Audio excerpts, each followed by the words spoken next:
all the fluff, the superficial, the surface matter, all of that stuff is killing us right now. Well, it's not killing us, but it's definitely stifling our understanding of each other. Everything that's on that surface level, right?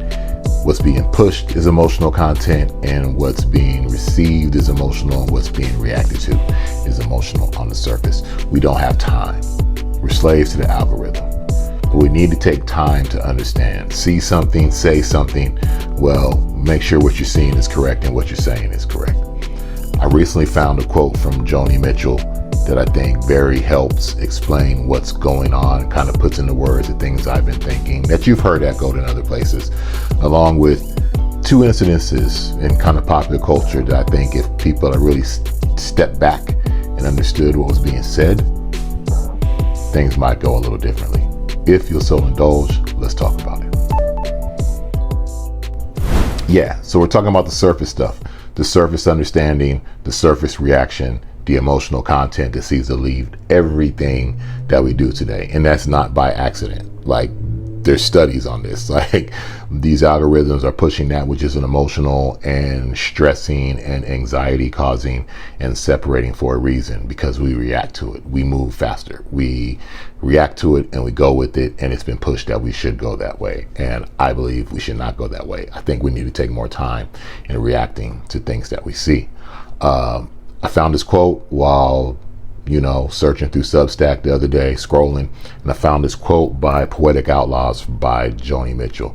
If you'll allow me, let me read it to you real quick. I'll throw it up here on the screen so that you can follow along.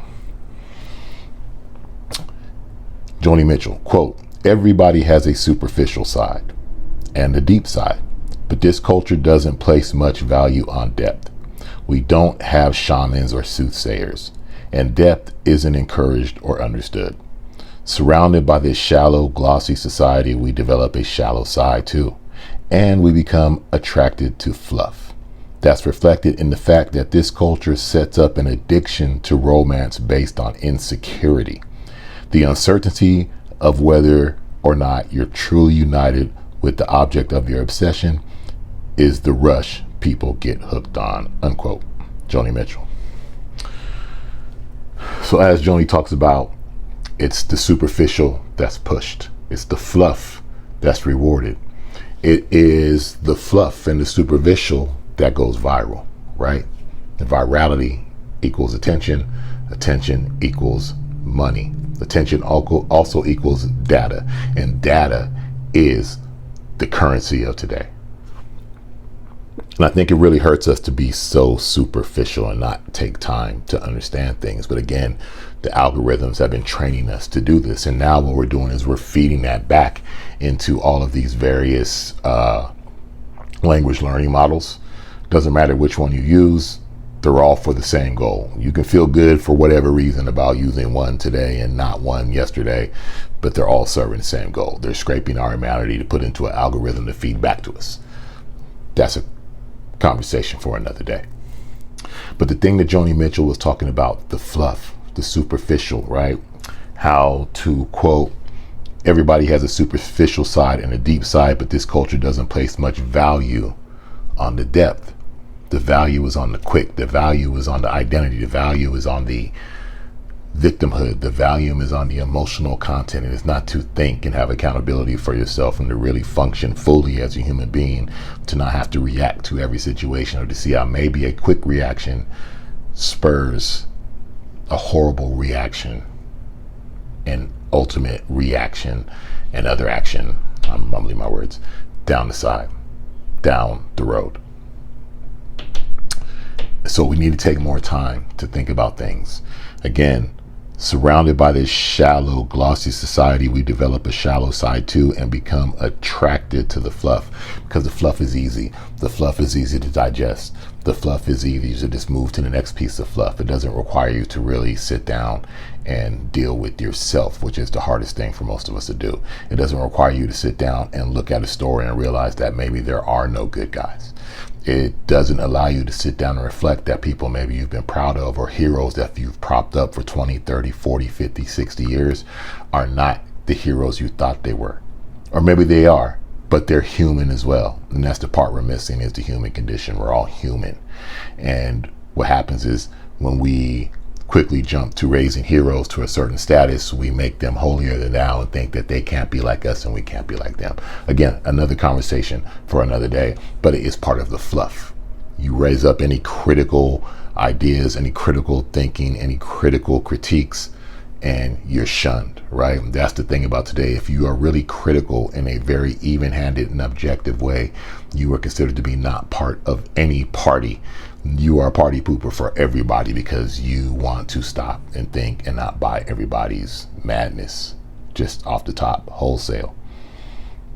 And I think we can see that in a couple of incidents in culture in the last couple of weeks, and they don't take much to understand, right? They don't take much. We'll start with Timothee Chalamet.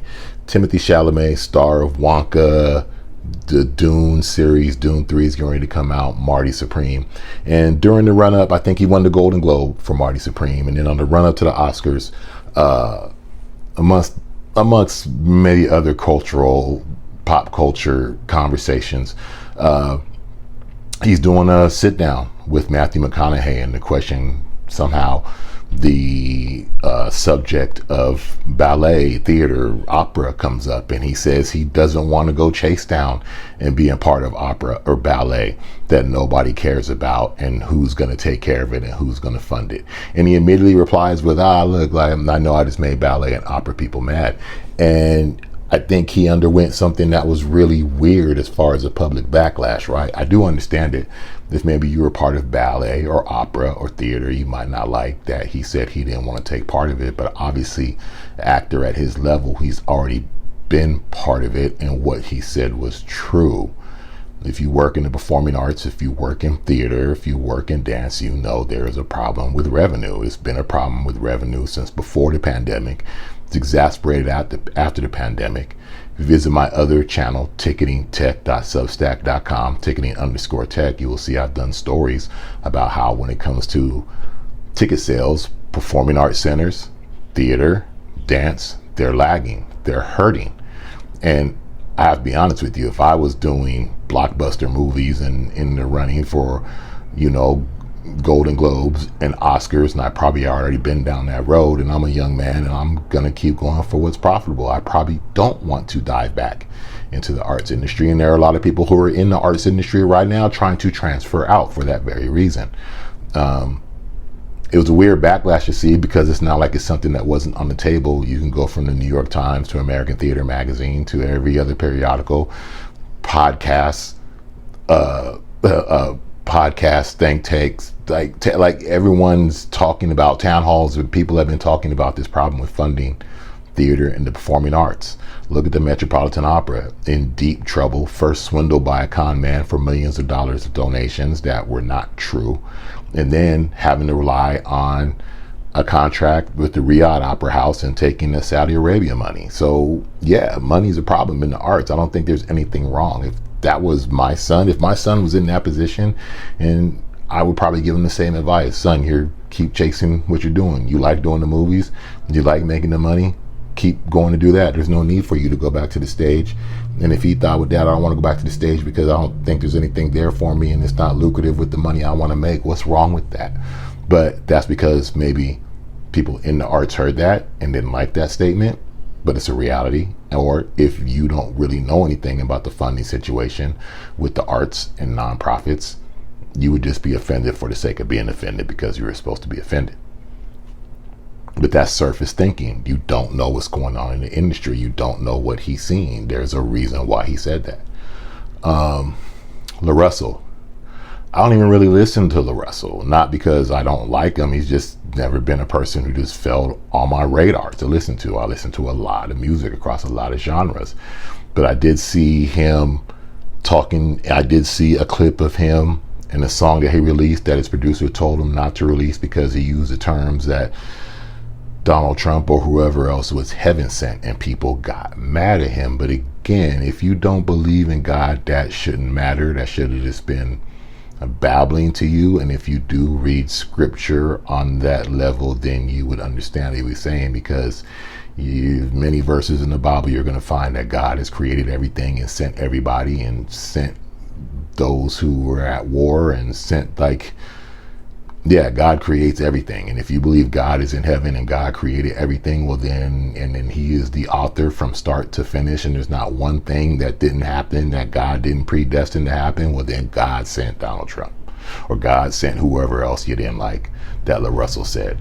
Again, these are two very elementary places where you have to go. If you don't even believe in the Bible, then why would you care? If you do believe in the Bible, if you study the Bible at any elementary level, then you would understand the context and what he was saying. But again, these are surface level thoughts. These are surface level. These are not getting beneath to understand, to get out of the emotional content firestorm that we're in right now.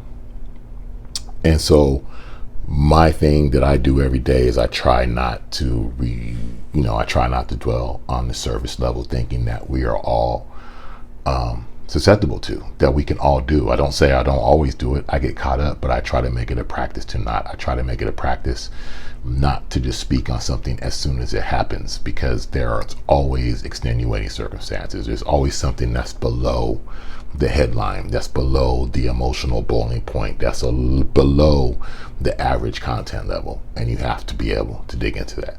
That's all I got today. Thank you so much for joining me. Ahmed's Voice Digital Journal. You can give me a follow everywhere on social media at Ahmed's Voice, Spotify at Ahmed's Voice, YouTube at Ahmed's Voice, and of course Substack at ahmedsvoice.substack.com. Thank you so much. Talk to you soon.